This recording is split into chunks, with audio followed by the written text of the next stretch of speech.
I'm now going to ask Dr. Julia Moore back to the stage. She will take you through a reflection on the barriers and facilitators that project teams encountered in the process of implementing their safety improvement projects. Julia, back to you. Wonderful. Thank you, Chris. So I am going to talk about some reflections on the barriers and facilitators. And even though these are technically reflections, I want to flag that I think they can be really, really helpful in thinking about sustainability, spread, and scale, because I know many of you are responsible for sustainability, spread, and scale moving forward. So when I look at these barriers and facilitators, we sat down and looked at all of this data collected from a huge number of people. And sorry, Brian, for some reason, I can't move my slides, so I'm going to ask you to move them forward for me. So when I looked at them, we sat down and looked at all of these different barriers and facilitators, and we grouped them into some categories. And we grouped them into categories that you will recognize. You'll see things like the COM-B coming up. And can I say, it made me so happy to see and hear people on the panel talk about COM-B and process models. It warms my implementation science heart. So we are going to talk about exactly those concepts. We looked at these barriers and facilitators and grouped them first into what are the barriers and facilitators for the implementation teams? That's you. And what were the barriers and facilitators for the coaches? And even though the coaches were the people helping you this time, CPSI staff and some of the ERC coaches, it looks like moving forward, you will sometimes play that role of being a coach. So understanding what some of their barriers and facilitators were can also really help you. Within each of those groups, we looked at barriers at the intervention level. So thinking both about the actual intervention you were delivering, the safety improvement project, and this quality improvement implementation science approach. We then looked at barriers at the individual level and contextual barriers. So I'm going to go through and talk about some of the key themes that came out for kind of each of these 6 categories. So by implementation team and coaches, and then intervention, individual, and contextual barriers. So first, we're going to talk about at the implementation team level, there were intervention level barriers. And here there were 4 big barriers and facilitator kind of themes that came out. Number 1, not surprisingly, people thought the intervention was a little bit complex. And so they found the safety improvement projects and the QIIS approach a little bit overwhelming at first. So that served as a bit of a barrier. But there were 2 huge facilitators that came up over and over. One was the intervention source, Canadian Patient Safety Institute, and the other was the evidence, strength, and quality. So people were able to go back and say, hey, look, these safety improvement projects have lots of evidence, and we're using an evidence-based way to actually implement them. So that was really important. And you can use that as you think about sustainability, spread, and scale. Design, quality, and packaging was a bit of a mixed bag. So there were parts that people thought were awesome. They would say things like, there's all these resources on the Moodle. And people also found some things a little bit cumbersome or overwhelming or difficult. So kind of a bit of a mixed bag in terms of design, quality, and packaging. Number 2, we looked at implementation teams, individual barriers, and facilitators. Here, there were some knowledge capability barriers at the beginning because people said, whoa, this is a lot of new information to learn about how to do all this. And I don't necessarily have experience in implementation or quality improvement. At the same time, there were some motivational components and some beliefs that actually served as great facilitators. People got excited by this idea. They really wanted to move it forward, and that really facilitated that process. Sometimes people had some barriers related to role clarity and really understanding, what is my role in this project and how do all of those different pieces fit in? So as you think about how you can continue to support sustainability, spread, and scale, you can think about how it's going to be challenging for new people to take this on. So you need to support them and motivate them and provide as much role clarity as you possibly can. Next, we had, still at that implementation team level, contextual barriers and facilitators. So here you see lots and lots of them. The first one had to do with structure. Pretty much this was mostly about staff turnover. Not surprisingly, teams that had staff turnover, particularly on the implementation team, had a lot of challenges with that.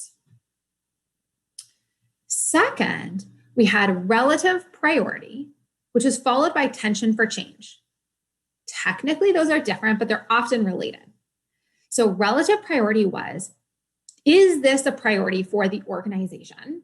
And tension for change is saying, ooh, do people think there's a need for this intervention? Those had a combination of barriers and facilitators, or essentially were classified sometimes as a barrier when people said, this wasn't really seen as a priority, and there wasn't necessarily a huge tension for change. But there were other organizations where people said, ooh, we are addressing a very clearly identified need, and this has been made a priority.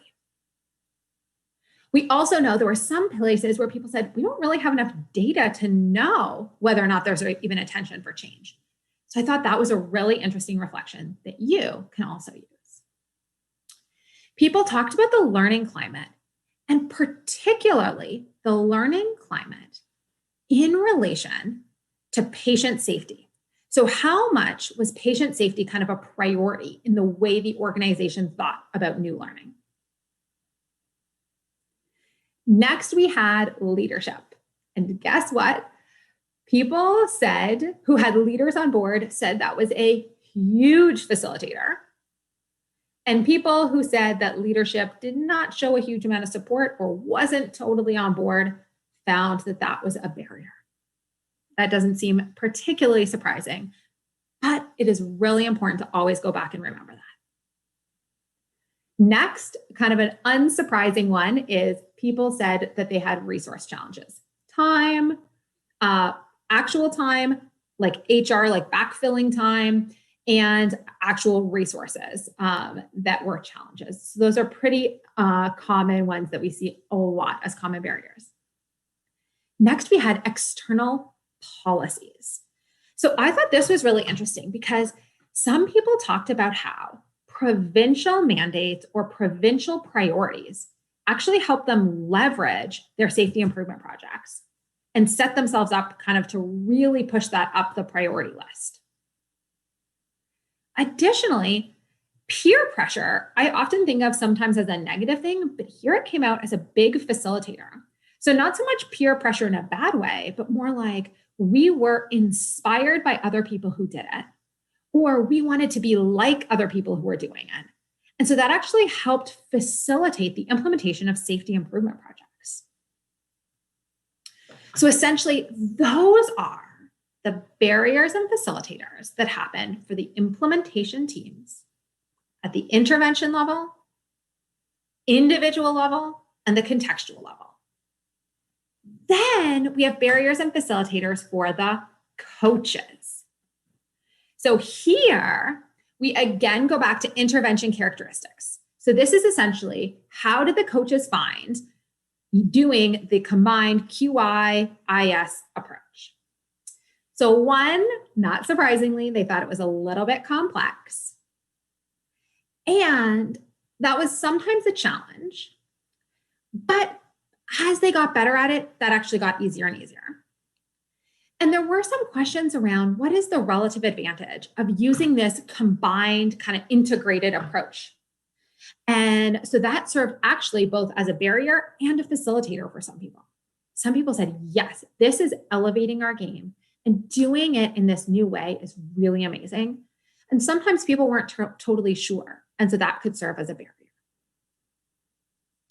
Next, we had, for the coaches again, individual characteristics. So, slide please.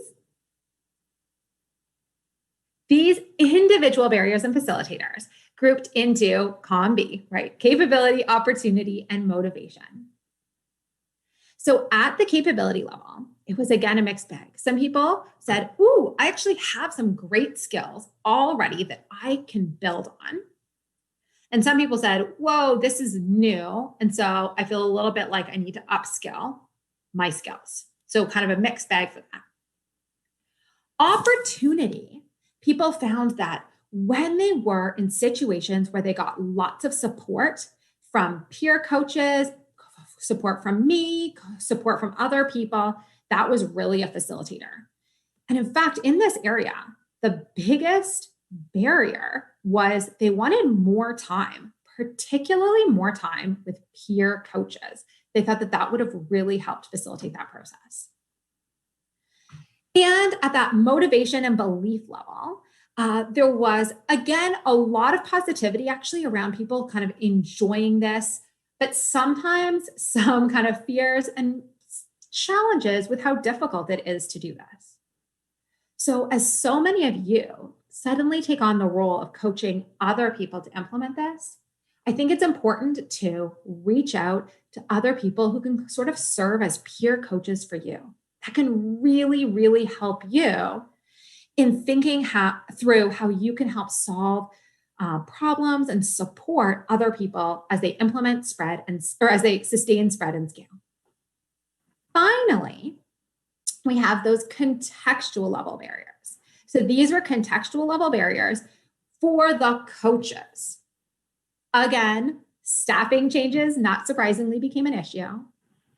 People wanted more communication and really clear communication, particularly, I'm now going to jump down to the bottom, related to goals and feedback.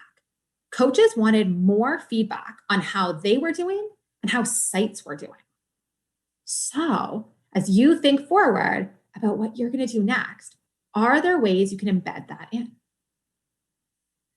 Again, tension for change and tension for change. Some people felt like, ooh, yes, we really need this new way of doing stuff. And some people less so. So that kind of played that both sides. Relative priority seemed pretty clear. People said safety improvement projects were a priority. So everyone thought that was on board because leadership was clearly in support of them, although maybe had not anticipated how much work all of the projects would be. And finally, resources, not surprisingly, people said we could have used more resources, particularly, and I quote, maybe building the plane before we start flying it, which was a theme across lots and lots of different pieces. So with that, I hope that those can serve as great reminders for you to think about how you can support sustainability, spread, and scale moving forward. And I hand it back to you, Chris.